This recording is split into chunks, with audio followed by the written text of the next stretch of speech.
যারা আগামী দিনে নিজের ইচ্ছা বা ভগবানের আশীর্বাদে মা হতে চলেছো বা সদ্য মা হয়েছে তাদেরকে অবশ্যই রিকোয়েস্ট করব এই ভিডিওটা দেখে যাওয়ার জন্য। আশা করি কিছুটা অভিজ্ঞতা থাকলে জীবনে ঠকতে অনেক কম হবে। গুড মর্নিং, আজ হনুমান জয়ন্তী। সকাল সকাল যাচ্ছি বজরংবলীর কাছে পুজো দেওয়ার জন্য। আমার ঘরে কোনো বজরংবলীর মূর্তি নেই, কিন্তু রাস্তা দিয়ে যাতায়াতে একটা বজরংবলীর মন্দির পড়ে, যখনই যাই ওখানে প্রণাম করে যাই। আজকের খুব মন চাইছে যেন একটু ঠাকুরের কাছে গিয়ে পুজো দিয়ে আসি, সেই মনের ইচ্ছাই পূরণ করতে ঠাকুরের কাছে যাওয়া। তো ভাবলাম যাচ্ছি যখন, চলো তোমাদের সাথে শেয়ারও করে ফেলি। কাল তো নীল ষষ্ঠী, কালও উপোস করবো, তবে তার আগে আজকের বজরংবলীর কাছে পুজো দিয়ে এসে তারপরে ঘরে খাওয়া দাওয়া করবো। এখনও কিচ্ছু করিনি। টোটনকে বললাম চল তুই আর আমি যাই। মিষ্টি স্কুলে গেছে আর টুইঙ্কেল ঘুমিয়ে পড়েছে, কিন্তু টুইঙ্কেলকে ঘরে রেখে যাচ্ছি না, পাশের বাড়িতে ওকে ও যেহেতু ঘুমাচ্ছে, জেগে থাকলে নিয়ে চলে যেতাম, কিন্তু যেহেতু ঘুমাচ্ছে তাই পাশের বাড়িতে দিয়ে গেলাম। যাবো আর চলে আসবো শুধু একটুখানি পুজো দিয়ে। ঠাকুর চেয়েছে বলে সেটা সম্ভব, আর তাই যাই। টোটন আর আমি তাড়াতাড়ি গিয়ে দিয়ে আসবো, আর চলো যদি পারি তোমাদের সাথে শেয়ার করবো। যেহেতু হনুমানজির বুকেই রামের বাস, তো তুলসী পাতা তো লাগবেই, তাই ঘর থেকে নিয়ে যাচ্ছি। কারণ আজকে কি পূর্ণিমা লেগে আছে, তুলতে নেই, এই জন্য না আমি ঘরেই তুলসী পাতা রেখে দিই।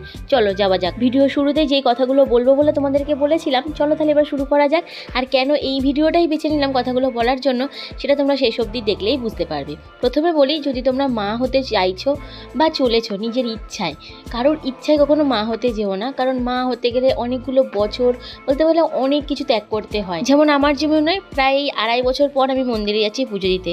বলতে পারো 3টে বছর কিন্তু প্রায় নিজের বলে কিছুই ছিল না। বিয়ের পরেই সবাই বলতে থাকে বাচ্চা কবে নিচ্ছ, বাচ্চা কবে নিচ্ছ। আর যারা এই কথাগুলো বলে তারা কোনোদিনই বাচ্চার খোঁজ নেয় না, খবর নেয় না। আর দায়িত্ব সেটা তো দূরে যাক, বরং আরও হিংসামো শুরু হয়ে যায় বাচ্চার সাথে।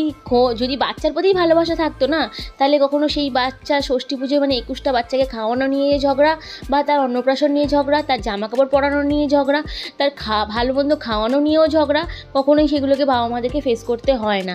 কারণ বাবা মার সন্তান বাবা মার কাছে প্রিয় হয়, অন্য কারোর কাছে নয়। তাই যতদিন না নিজেরা বাবা মা হওয়ার মনস্থির করছো, ততদিন পর্যন্ত বাচ্চা এই পৃথিবীতে আনার ডিসিশন একদমই নিও না।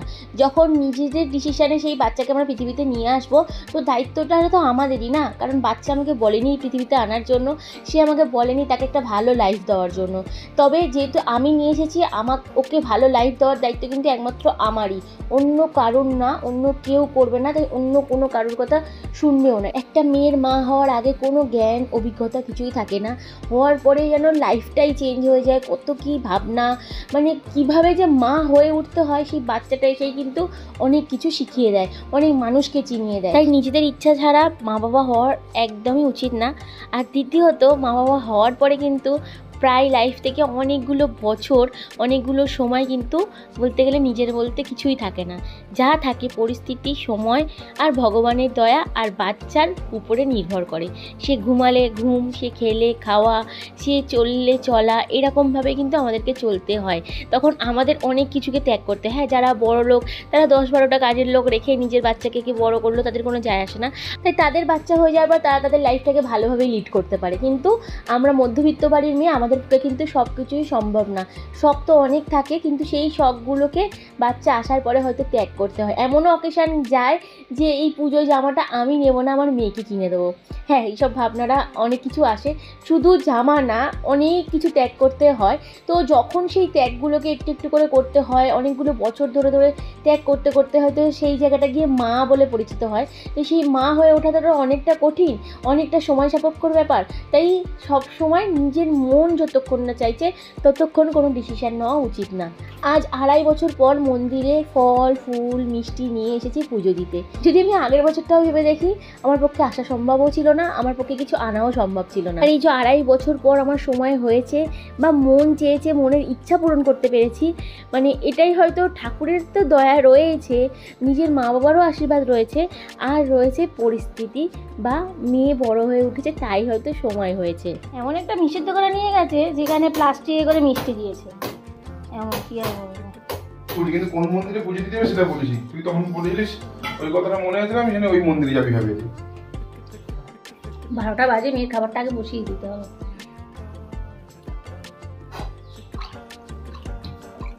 তোমরা কি কেউ কখনো বোঁদে মুড়ি খেয়েছো?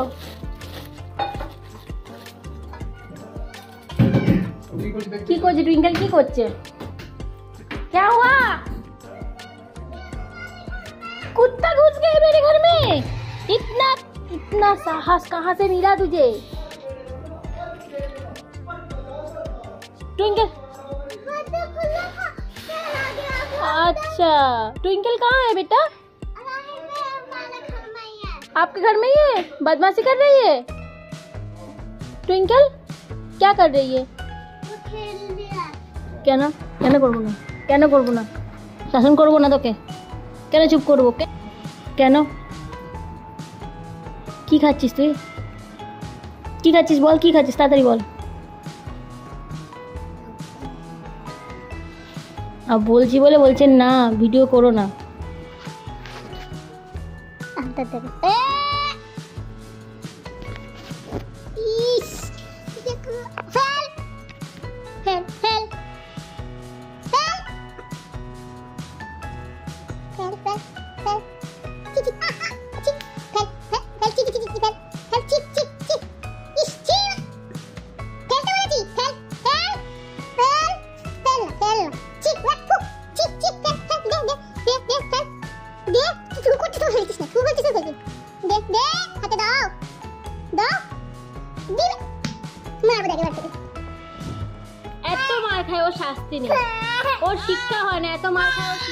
টুইঙ্কেল ভীষণ মাটি তারপরে দেওয়ালে যে সিমেন্ট মানে পুট্টিগুলো করা থাকে সেগুলো খুলে খুলে খায় আর এর জন্য কিন্তু আমি ডক্টরকেও দেখিয়েছি আয়রনের ওষুধ দিয়েছে ক্যালসিয়ামের ওষুধ দিয়েছে যদি সেটাই হয়ে থাকে তাহলে বাড়িতে গিয়ে যখন 20 দিন ছিলাম তখন তো একবারও এইসব খুলে খালে খাওয়ার চেষ্টা করেনি তো আমি জানি না কি কারণে খেয়ে থাকে সারাদিনে অনেক বদমাইশি করে আমি ধৈর্য রাখার চেষ্টা করি কিন্তু এই একটা কারণে আমার কাছে মার খায় যাক আজকে নিরামিষ রান্না করেছি পটল ডাঁটা কুমড়ো আলু দিয়ে তরকারি আর ডাল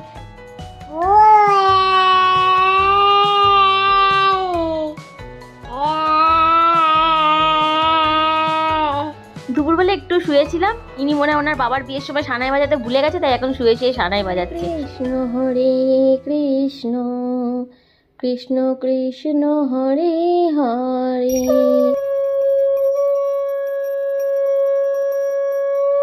টুইঙ্কেল ভোর থেকে উঠে খেলতে শুরু করে ঘুমাতে দেয় না দুপুরবেলা ঘুমাতে দেয় না বলো নিজে সন্ধ্যাবেলা ঘুম থেকে উঠেছে রাত্রিবেলাও ঘুমাতে দেয় না বলো কাঁদছি কেন হ্যাঁ হ্যাঁ কি করছো কি কি কোকা কি পাপা পাপা দিদিকে নিয়ে গেছে বন্ধুর বাড়িতে আজ এখানেও তো হনুমান জয়ন্তীর পুজো হচ্ছে তো মিষ্টি গেছে ওর বন্ধুর বাড়ি টোটন গেছে অফিস কালিকের বাড়ি আমার সোসাইটির মধ্যে 3টে বাড়িতে নিমন্ত্রণ তাই সবাই মিলেই সবার বাড়িতে একটু করে ঘুরে আর মিষ্টি দিয়ে আসলাম কর্তব্য তো করতেই হবে তাই আমি যদি তাদের নিমন্ত্রণ রক্ষা না করি তারা কেন আমার নিমন্ত্রণ রক্ষা করবে কাল রাতে আর ভিডিও বানাতে পারিনি এটা আজকে নীলষষ্ঠীর সকালবেলা ঠাকুরকে এই সিংহাসনে বসাবো তাই সিংহাসনটাকে সাজিয়ে নিয়েছি শিব ঠাকুর তো এখানে বসবে তবে সেই ঠাকুর নিয়ে না আর একজন পালিয়ে যায় ওইটা নিয়ে খেলছে ঠাকুরের ওই ওপরে যেটা সাজানোর জন্য ওটা এনেছিলাম টুইঙ্কেল দিয়ে দিয়েছে লিচুকে লিচু ওটা নিয়ে 5 বালিশ ভেবে শুয়ে আছে এখন প্রায় 1টা বাজে তাই চলে এসেছি এবারে আমার শিব ঠাকুরের জোগাড়জান্তি করার জন্য এখানে আমি ঠাকুরকে স্নান করিয়ে নিচ্ছি ভিডিও শুরুতেই তোমাদেরকে কিছু কথা বলেছিলাম আর বললাম কেন আমি এই ভিডিওটাই বেছে নিয়েছি কথাগুলো বলার জন্য আমার এই শিব ঠাকুরটা দেখে বুঝতেই পারছো কত অবহেলায় না সে পায় কারণ না সে ঠিকঠাক করে ঘি মধু দিয়ে স্নান করাতে পারি না তাকে ঠিকঠাকভাবে যত্ন করতে পারি মেয়েকে বড় করতে গিয়ে না ঠাকুর না নিজেদের যত্ন না নিজের পরিবারের সাথে 5 মিনিট সময় দিয়ে কথা বলতে পারি ঠিকঠাক করে দিনের শুরু হয় ব্যস্ততা দিয়ে আর শেষ হয় অনেক ক্লান্তি দিয়ে তাই তো শুরুতেই বললাম মা হওয়ার আগে অনেক ত্যাগ করতে হবে নিজের সময় ইচ্ছা বলে কিছুই থাকবে না দেখো না এদেরকে কতটা অবহেলা করেছি আমি তবে আমি এটাও জানি আর কিছু দিনের অপেক্ষা আস্তে আস্তে আমার টুইঙ্কেল আমাকে এখন অনেকটা সময় দিচ্ছে যেখানে আমি আমার নিজের সংসারটাকে ভালোভাবে গুছিয়ে উঠতে পারছি আজ নীলষষ্ঠী আর আজ যদি আমরা শিব ঠাকুরকে সন্তুষ্ট করতে পারি তাহলে কিন্তু আমাদের ষষ্ঠী পূজা সন্তুষ্ট হবে মানে মা দুর্গার আশীর্বাদে আমাদের এই ষষ্ঠী সম্পূর্ণ হবে আমার টুইঙ্কেল যে আমাদের কাছে আছে আর একজন কিন্তু বকবক করে যাচ্ছে সাউন্ড দিতে দিচ্ছে না আমার টুইঙ্কেল যে আমাদের কাছে আছে সেটা কিন্তু বাবা বড় কাছেরই আশীর্বাদ আর টোটনদের বাড়ির মা দুর্গার কাছে বাবা বড় কাছেরই কাছে আমার মা নিয়ে গেছিল আর মা দুর্গার কাছে টোটনার আমি দুজন মিলে গিয়ে মানসিক করে এসেছিলাম তাই এই ষষ্ঠীটা কিন্তু টোটনার আমার কাছে খুব গুরুত্বপূর্ণ কারণ আজকে মা দুর্গা আর শিব দুজনকেই আমরা সন্তুষ্ট করতে চাই তাই শিব ঠাকুরকে সন্তুষ্ট করার জন্য আগের বছরের মধ্যে এই বছরও টোটন ঠাকুরের মালা গাচ্ছে আর আমি ঠাকুরের জোগাড় দিচ্ছি এইসব পুজো বা কোনো অকেশন পালন করতে গেলে অনেকটা সময় সাপেক্ষের ব্যাপার আর টুইঙ্কেলকে সামলিয়ে সময় কোথায় তাই যেটুকু সময় পাচ্ছি আমি আর তা নাহলে টোটন কখনো টোটনকে টুইঙ্কেলকে সামলাচ্ছে আমি ঠাকুরবার কখনো আমি টুইঙ্কেলকে সামলাচ্ছি টোটন হচ্ছে ঠাকুরের জিনিসপত্র নিয়ে আসছে এই করে কিন্তু আজকের আমার ভোলেনাথকে পুজো দিয়েছি আমরা তো মনে শান্তি পেয়ে পেয়েছি। ঠাকুরের কাছে ভোরে ভোরে আমি সেরকমভাবে মানে ভোগ নিবেদন করতে পারি না, কারণ বলতে পারো আমরা বাড়িতে এই ভোগ ঠাকুরকে দেওয়ার পরে সেগুলো আমাদেরকেই খেতে হবে, আর আশেপাশে সবসময় দিতে যাওয়াও সম্ভব না। তাই সেই জন্য ছোট করে ঠাকুরকে দিয়েছি, তবে এর মধ্যে অনেক শান্তি, অনেকটা ভালো লাগা নিয়ে পুজোটা করেছি। আর হ্যাঁ, সন্তান বড় করতে গিয়ে শুধু যে মায়েরই ত্যাগ থাকে তা কিন্তু নয়, বাবাদেরও অনেক ত্যাগ করতে হয়। তবে হ্যাঁ, এইসব ত্যাগে অনেক শান্তি আছে। বাবা মা হওয়ার যে কি শান্তি, যারা বাবা মা হয়েছে তারাই জানে। আর যারা হতে পারেনি তারা তো সব সময় এরকম বাবা মার কাছে হাত জোড় করে প্রার্থনা করছে তাদের কোল জুড়েও যেন একটা সন্তান আসে। যাদের সন্তান নেই তারা যে কত কি শুনতে হয় এই সমাজের কাছে, তাদের যে কত কাঁদতে হয়, তারা যে কতটা দুঃখী, সেটা একমাত্র হয়তো এই ভগবানের কাছেই তারা বলে শান্তি পায়। একটা সন্তান না হলে অনেক জ্বালা, আর একটা সন্তান হলে কিছু সময় ত্যাগ, কিন্তু অনেকটা সময় থাকে অনেক ভালোবাসা, অনেক আনন্দ, অনেক সুন্দর মুহূর্ত। একটা সুস্থ সবল সন্তান আর বাবা মা হওয়ার আনন্দটা এই ভগবানের জন্যই হতে পেরেছি। আজ এনাদের আশীর্বাদ ছাড়া আমরা কিচ্ছু না। তাই মনের শান্তি করে ঘরে ঠাকুরকে তো পুজো দিয়েছি। তবে পাশেই একটা শিব ঠাকুর রয়েছে যেখানে টুইঙ্কেল প্রতিদিন যায়, এবারে তার কাছে গিয়ে পুজো দিয়ে আসবো। সব তো জোগাড় করে নিয়েছি, টোটন একটা বড় মালাও গেঁথে দিয়েছে। পুজোটা দিয়ে আসি। তবে হ্যাঁ, ফোন নিয়ে যাচ্ছি না, তাই তোমাদের সাথে শেয়ারও করতে পারবো না মন্দিরে। নীল ষষ্ঠীর দিন তো নীলবাতি জ্বালতে হয়, তবে আমার এখানে নীলবাতি আর কোথায় পাবো, বাতিই পাওয়া যায় না। এদিকে দেখো, বাবা মেয়ে দুজন মিলে ঠাকুরের কাছে শুয়ে 2 হাত জোরে প্রণাম করছে। ঠাকুরের আশীর্বাদ ছাড়া তো কোনো কিছুই সম্ভব না। তবে এই ঠাকুরের সেবা করারই আমার কাছে আর সময় নেই, অন্য কিছু তো বাদই দাও। এই ভিডিওটাই বেছে নিয়েছি। একটা মেয়ে থেকে মা হয়ে ওঠার জন্য অনেক অভিজ্ঞতার প্রয়োজন হয়, তারই একটা ছোট্ট অভিজ্ঞতা তোমাদের সাথে শেয়ার করলাম।